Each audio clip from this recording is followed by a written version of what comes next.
Le psaume 19, 1,4 fait référence à l'abondance et à l'accessibilité de la révélation naturelle. Le ciel raconte la gloire de Dieu et l'étendue révèle l'œuvre de ses mains. Le jour en instruit un autre jour. La nuit en donne connaissance à une autre nuit. Ce n'est pas un langage, ce ne sont pas des paroles. On n'entend pas leur son.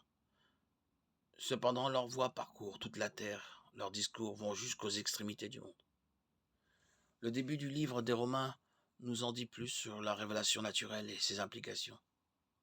La colère de Dieu se révèle du ciel contre toute impiété et toute injustice des hommes, qui par leur injustice tiennent la vérité prisonnière, car ce qu'on peut connaître de Dieu est évident pour eux, puisque Dieu le leur a fait connaître. En effet, les perfections invisibles de Dieu, sa puissance éternelle et sa divinité se voient depuis la création du monde. Elles se comprennent par ce qu'il a fait.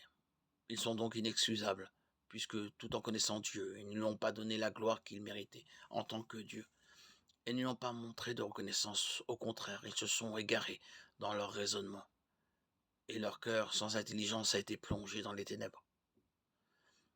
Ils se vantent d'être sages, mais ils sont devenus fous, et ils ont remplacé la gloire de Dieu incorruptible par des images qui représentent l'homme corruptible, des oiseaux, des quadrupèdes et des reptiles.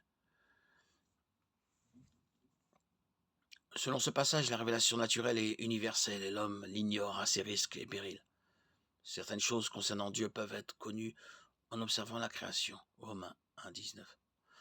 En particulier, on peut déduire de la création que le Créateur a un grand pouvoir et qu'il est divin, c'est-à-dire digne d'être adoré. Les gens devraient remercier et glorifier le Créateur pour une création aussi merveilleuse. Cependant, le passage dit aussi que les gens choisissent de ne pas donner suite à la révélation naturelle et qu'ils sont inexcusables.